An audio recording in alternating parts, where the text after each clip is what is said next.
right, welcome to the second game of the evening. Up this time is Shoulders of Giants.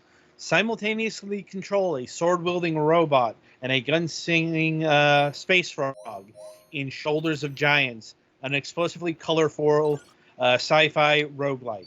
Play alone, with a friend, or part of a four-person team. Just a note, we only got one code here, so no multiplayer. Yeah. Cutting through waves of enemies on a quest to rescue the galaxy.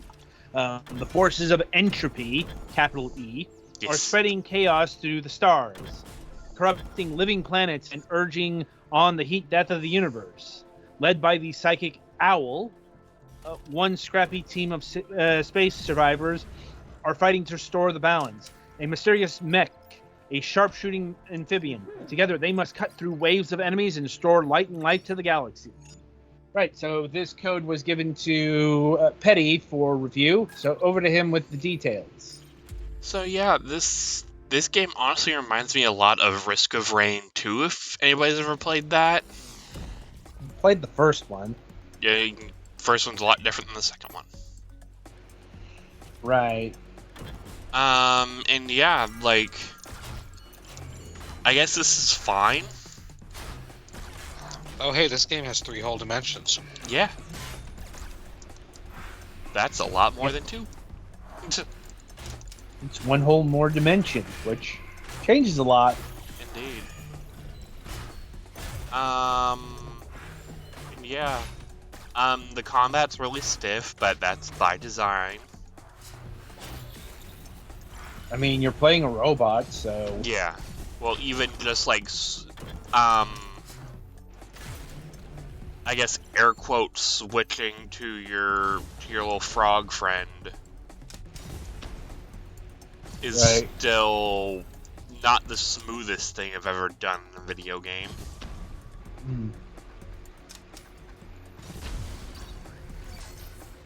And yeah, music is fine.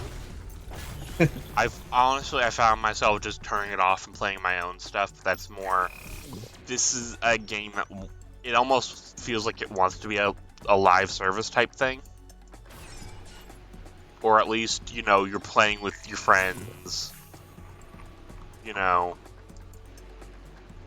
One of those like weekend excursion type things.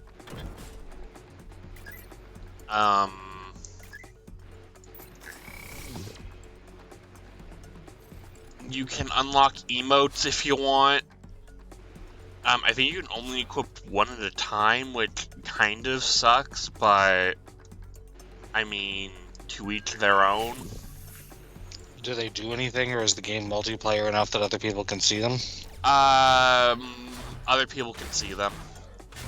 I don't think that you put any currency, any real money into this game, though, so it's more... Everything so far is earned by quest, or by, just completing worlds. I've only seen 2 types of missions at this point. There's the conquest mission, which is go to the various towers in the level and destroy the targets.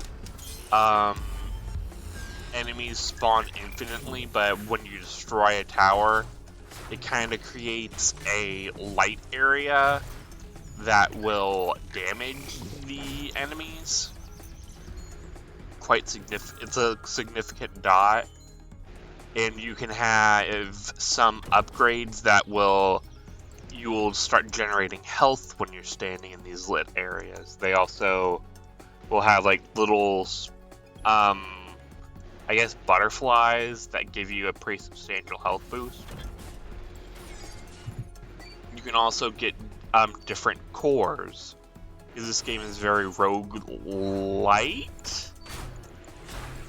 I believe that's the correct one, where it has some permanent upgrades, but every run starts something new. Yeah, roguelite. Yeah. L-I-T-E. Yep. And yeah, the robot is mostly melee. and then you can switch on PC if you use keyboard and mouse. You just right-click to switch to the little frog, and he has his own little special abilities.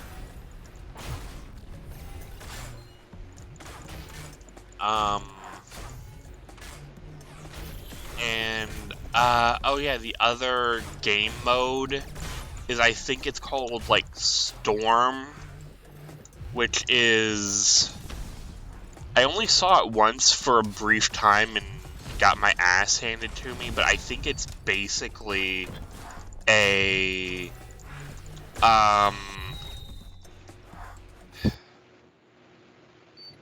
almost like a horde mode.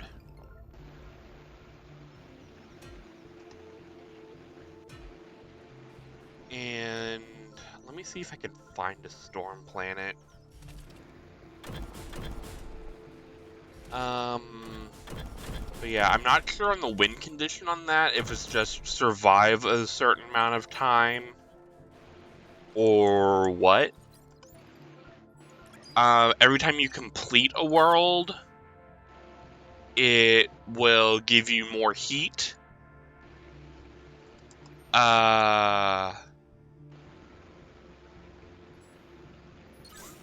Once you get enough heat, I guess you can progress with story missions. Every time you lose a mission, you lose an amount of heat. I don't know if you can, like, go to 0, or if it's one of those you're always stuck at 1, so it's never... Just step back from your mic, Patty. Oh. Better? Yeah. Sorry about that. I adjusted my headphones. I don't think it's telling me what... That's kind of a problem, where it doesn't tell you what the mission types are.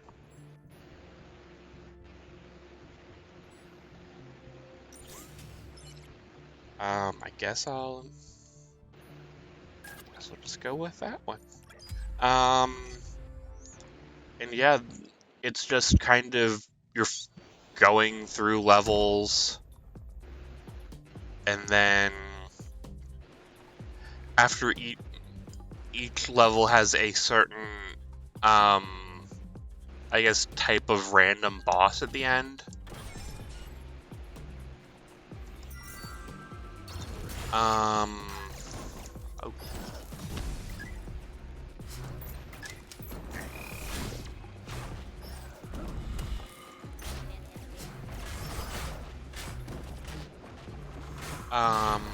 Yeah. Honestly, the game's fine, but it's probably definitely one of those I would have had a lot more fun, you know, with more people than just me. I didn't have a chance to even see if anybody's really playing it online. This is on the Epic Games Store, not Steam. So I guess your mileage may vary. It's also on Xbox. Any word on if it has crossplay? No idea. I didn't see anything in terms of crossplay, but I'm not sure where they would. Yeah, so I guess because I know like Epic's, at least the engine can support crossplay, so yeah, like maybe? This should be like, I'd imagine this is an Unreal Engine game, right? Yes. Yeah, like I wouldn't be surprised if it was using Epic Online Services as well, since it's on the Evil Epic Game Store.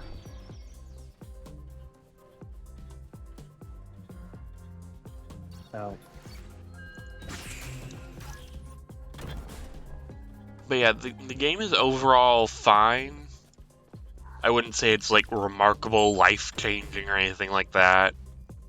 And definitely probably wouldn't put too much time into it outside of, you know, needing to do it for review. It's not bad, it's just I've played so many games like this, it starts to get lost, you know? There's a surprising lack of personality here, in spite of, you play as a robot and an anthropomorphic frog. Hmm. Yeah, I was expecting, more bombastic, dialogue and stuff like that. Like, there is some dialogue with the, various I think animals. the problem here is this is all too grounded. Hmm. Like, this probably should have been more like, say, Ratchet and Clank or something like that. Oh yeah, if this was more like Ratchet and Clank, that'd be fucking off the chain. Yeah. But instead we have a fairly run-of-the-mill game, like, yeah, the quick swapping between controlling the robot and the frog is an interesting party trick, but it's not a whole lot to really build a game off of. If you know what I'm saying.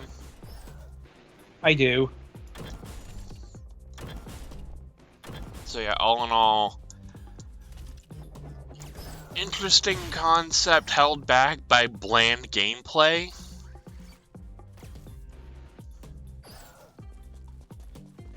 So any questions, comments, concerns?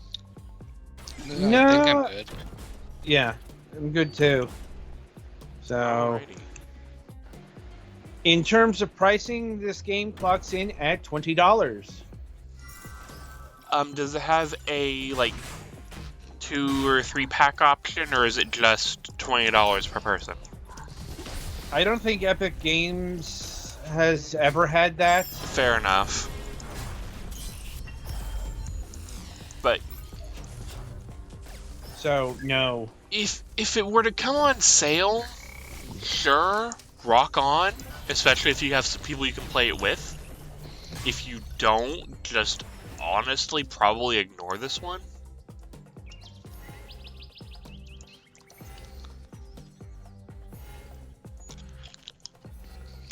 So yeah, I guess that's my verdict. Okay. Alright, so I think that'll about do it for Shoulders of Giants. Be sure to tune in after the break, as the Gallix is going to give us his impressions of Putinist Slayer.